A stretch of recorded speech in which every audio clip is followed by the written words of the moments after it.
U.S. intelligence agency mind control. Chat on a Tuesday, National Senator Matt Canavan. Matt, he says his comments have been distorted, that even if someone liked a tweet, well, that would be enough to raise a red flag. Is that enough for you? Well, it would be better, I think, if Mr. Burgess just became frank with us and stopped the spin. Is that a light bright? I mean, he hasn't clarified his comments. He's backflipped on his comments. Is that a light bright behind you? He said a few weeks ago that me support for Hamas would not necessarily raise a red flag. Not necessarily. Oh my God! Listen to the fucking words they're saying. Jesus. Why Christ, would I want to? They're Australian. What the fuck? I don't care about whatever the fuck a light bright is. A light bright is just a fucking. It's just a LED toy. Okay, so you ever play Battleship? Sure. You know, the pegs, you put them on the board? Yes. Picture that, except they can, there's an LED panel, so they're different colors, hollow plastic, so it makes a light up, picture with the Battleship pegs. That's all they are. They were just a really popular toy in, okay. the 90s. Sure, okay. You from coming to Australia. It's like an Etch-a-Sketch, you know? So it's completely opposite. I don't see the distortion of the comments here. I think this is deflection, and he probably should just take his medicine and realise he said something that was wrong. And look, that's great for the ASIO chief to say that, but we also need the government to come out and clarify in the... Okay. Now, I spoke... It's in reverse order. with Britain's former top spy chief about the Gaza visa issue. The world-famous former head of MI6, Sir Richard Dearlove, says that if he were in charge of our national security, his strong advice would be to stop any Gazans arriving from the terrorist-controlled hotspot, at least until security vetting is possible. Now, Sir Richard held the role informally known as C from 1999 to 2004. Here's what he had to say. In your former role, would you have been worried about social cohesion issues and rising anti-Semitism by bringing in literally thousands of people from Gaza when you look at their own government's hatred of Israel, which they want to wipe off the map? Oh my God. The leading goddamn question. Jesus Christ. What the fuck? And I think the problem that we're seeing is the exploitation of the Palestinians by Hamas. I mean, Hamas's attitude to the Palestinians has been entirely Hey, that's a good take. And, they have created a conflict where the civilian population is a shield. And, they have mixed combatants and civilians. So there's no separation in this war. And the Palestinians have suffered dreadfully. And we all, I think, feel that concern and that sympathy, which has turned, into an extreme situation. I think the danger that you mentioned in relation to Australia, and I'm not informed of the detail, is that amongst some of those people coming into Australia, there I would imagine, not just be Hamas sympathisers, but the possibility that there are Hamas activists as well. And there's no question that Iran will be exploiting these opportunities. I mean, they have a very active intelligence organization which has a long history, in my view, of supporting terrorist movements. So yes, there is a danger in this sort of infiltration of the Palestinian diaspora. And as it were, the fact that the Palestinians are victims of this crisis. A lot of raw news today. The Israel segment situation, and in my view, people don't. It was a lot of honkies. It was like 40 minutes or something. It felt like 3 fucking hours. A lot of honkies. Explain sufficiently the extent to which Hamas built themselves militarily inside the Palestinian population, so that the Palestinians would suffer massively if they were attacked, and that's just what's happened. Yep. Yeah, the death toll, the suffering of their own people is part of their absurd military strategy against Israel. It's horrific, and it's one of the many reasons why they need to be removed as the governing body in Gaza. But Sir Richard, I'm intrigued by the comment you just made when you said Iran has a very sophisticated intelligence and they would be looking to infiltrate. They'd be looking for opportunities like this. What do you mean? How would that work? Well, the IRGC, which is the Iranian. Hey, IRGC mentioned. Did they just say Hamas is infiltrating the protests in Israel? No. Oh. He's talking about he mentioned the IRGC. Revolutionary Guard Corps is, part of, it's the primary intelligence organization in Iran. Wherever there is an indigenous Iranian community, they will reach into it. Wherever there are communities that maybe are sympathizers towards the theocracy in Iran, they will be exploiting that situation. And I think there's no question. Yeah, I've never seen those ever in my life. What? The light bright? Yeah, never. But you see, it's exactly what I described, though. Yeah, but I've never seen one of those in my. I've only seen a broken one. They're even a little bit before my time, but I have seen the infomercials when I was a kid. But I've only seen one kid who had them, and it didn't work anymore. And it was like where I went to daycare. Yeah. Australia, it may seem very distant from the Middle East, is to an extent inevitably involved in this situation. So, we've seen. I mean, I remember when I was chief, this is way back, warning. Those battleship pegs would fuck your fingers up once they got too tight. You're not going to avoid this terrorist problem. Like if you got a peg around, like when you get those like heavy grids and you got to pull all those pegs out, they're making me cringe just thinking about it scraping the fucking cuticles off of me. They should have just had a thing like the ethnic composition of your immigrant communities. An erase thing where you slide it and the background pushes forward and pushes all the pegs out. That'd be dope. And they will be influenced, they will be affected, and there will be individuals who will get sucked into terrorism. That's just what's happened. And I think the risk continues, particularly when the background is like the crisis currently in Gaza, which is extreme and is going to influence all of our communities that are affected by the reverberations of this war and this really ghastly conflict. Is your advice, therefore, that there needs to be even more rigorous screening of a country's immigration intake from certain parts of the world? So right now, the front line of a war zone in Gaza, where it is controlled by a terrorist regime. Are you saying that there should be much more rigorous security screening, or do you think that it's just so difficult to ascertain if there is a security risk that perhaps it's better to pause, which is what our opposition leader has suggested here, to pause immigration?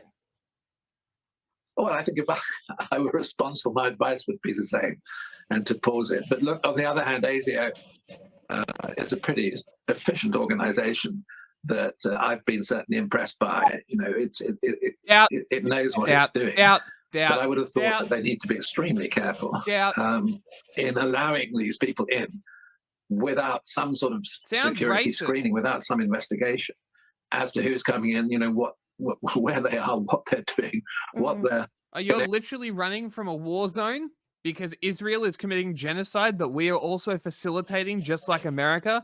Haha, terrorist. Cool.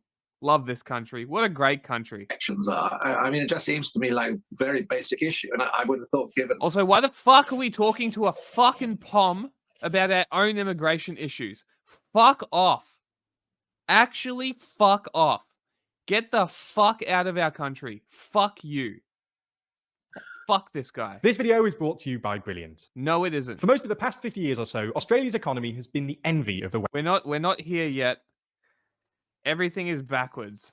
But first, for years, people have called into question the role social media outlets played in framing the narrative, in particular being the arbiters of what is and isn't so-called fake news.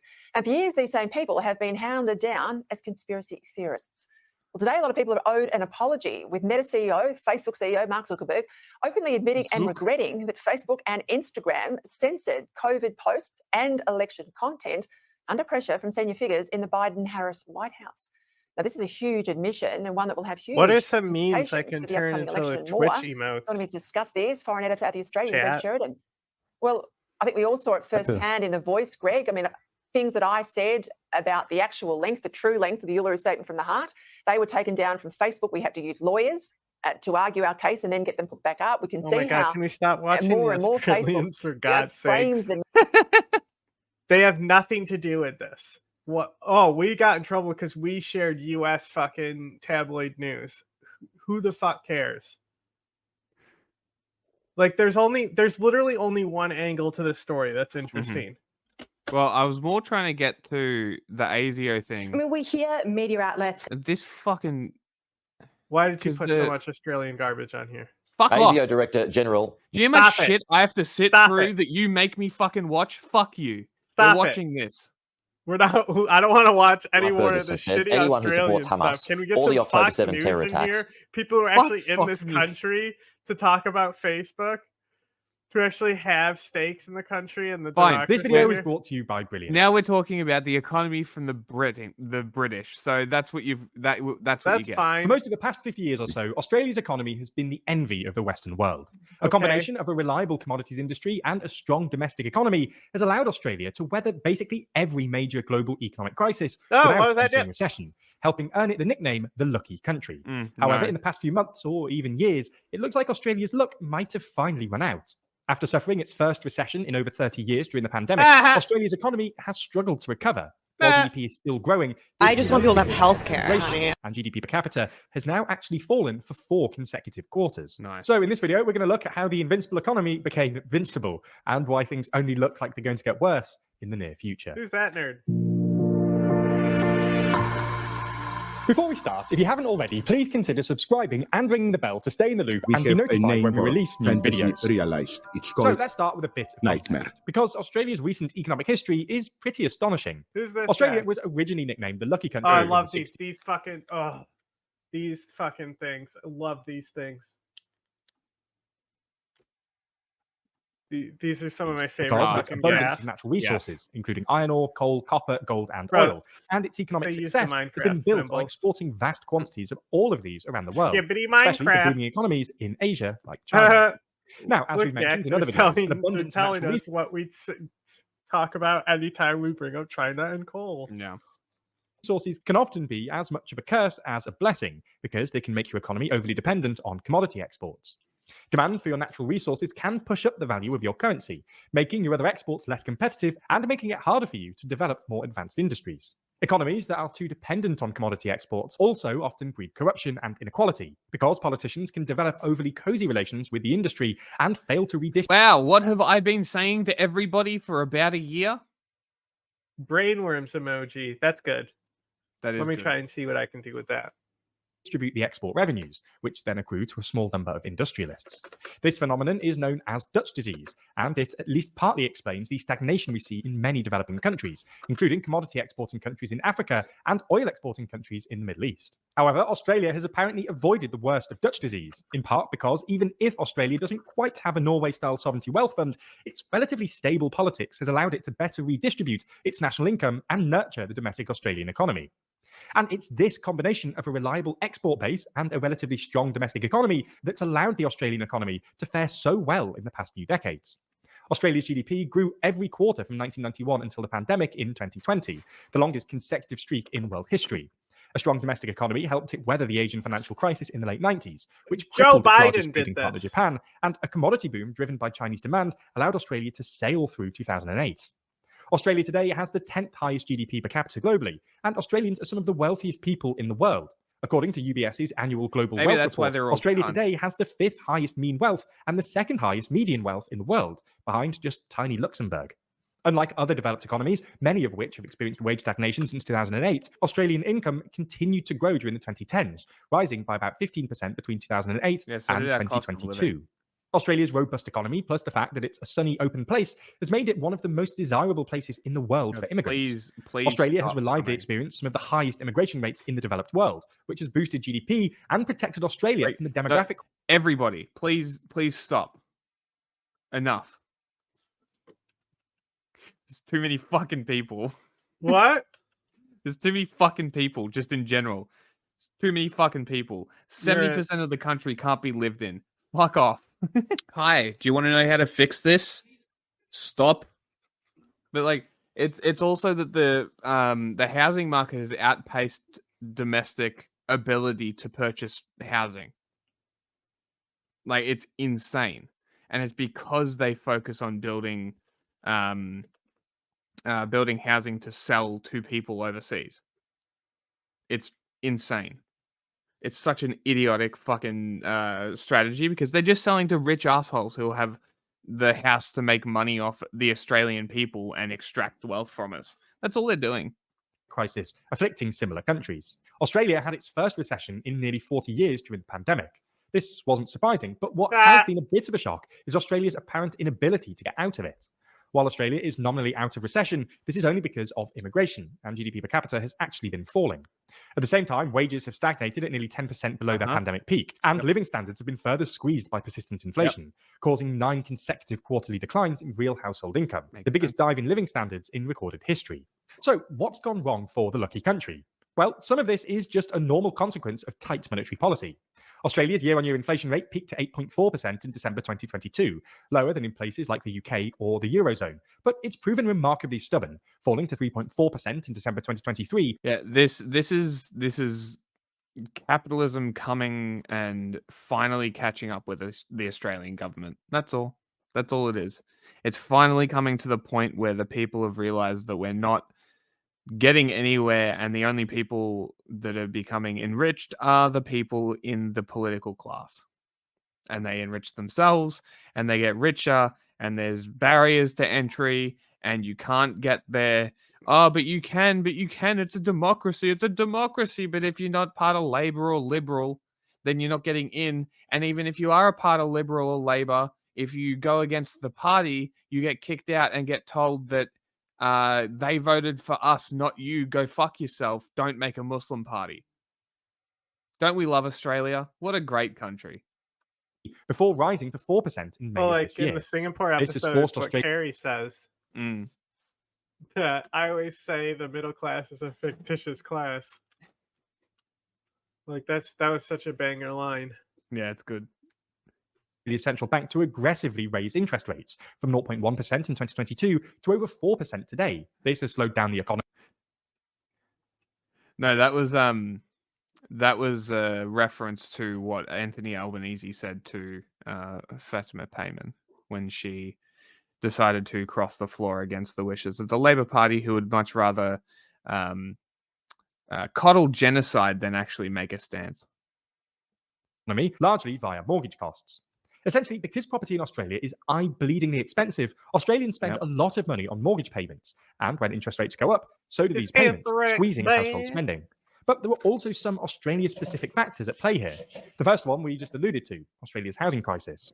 At first glance, you might assume that housing would be pretty cheap in Australia. You'd think so. It's an enormous country with a relatively small population. You'd think so. However, because most of the population is concentrated in small areas, and because the Australian tax system actively encourages treating property as an investment, housing in Australia is actually inordinately expensive, especially in cities like Sydney and Melbourne. Speculation. The ratio between the median house price and median income has risen from about 3 in the 1990s to nearly 10 today, one of the highest in the world, and rising to over 10 in Sydney, Melbourne, and Adelaide. Love that. High housing costs are bad news for an economy for a whole load of reasons. I love being priced out of my own city. It's great. I love being pushed further and further and further out because I can't afford the rising living costs because the government must have the line go up. It's so good that they continually build housing projects with foreign corporations designed to sell specifically to foreign people based on speculation to build townhouses and apartments to bleed us dry. It's so good. I love our government. They're so good. They're definitely not fucking us over for their own benefit. This is fucking good. Daddy! Would the line go up? Daddy! Fuck me! Reasons. They reduce domestic demand by forcing households to spend all their money on mortgage repayments or rent, and they prevent people from moving to high productivity areas. Govern me harder, Daddy. The other Australia-specific reason is a slump in its exports. Australia's commodity exports have been undermined by a combination of falling global prices, with iron ore prices falling 30% this year alone, and weak demand from China, which has been Australia's largest export market for years now. Oh my God, but is currently struggling with its own economic crisis. For fuck's sake. But on top of that, Australia's largest service export... There are literal farms, ranches in Western Australia that China has owned for a while, that they will slaughter meat and fly it directly to China, giving none of the benefits to Australia where they're housing these cattle. And the Australian government just allows this to happen. We do that too. How fucking cool is that? That's what's causing the environment crisis. Like, what the fuck is going on? Why are we just allowing... Like, why are we just allowing China to fuck us all over? I don't get it. It's driving me nuts. Education has also come under pressure recently.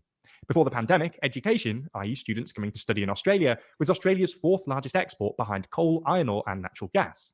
However, in the past few years or so, a lack of reliable domestic funding has made the sector increasingly reliant on foreign students, who essentially subsidise domestic students. And guess what they just did? They're limiting international students now. Fuck, our government is smart. That's really what we should be doing. Fucking morons. However, as immigration has become a politically salient issue, largely thanks to the housing crisis, the Australian government has responded by cutting student visas, putting even more strain on the education system. All in all, things don't look good for the lucky country. And so not only can we not afford housing anymore, we can't afford to live, and now education standards are going to fall. Fuck yeah. Thanks, liberal. Fuck yeah. Diversifying its export base Continued while by simultaneously Labor. deflating one of the world's biggest housing Thanks, problems. Obama. Easy task. Love this, where we can't Understanding actually pick these kinds of leaders or issues change is really anything. important, It's but fucking also great. difficult. That's why TLDR is here to help you. Unfortunately,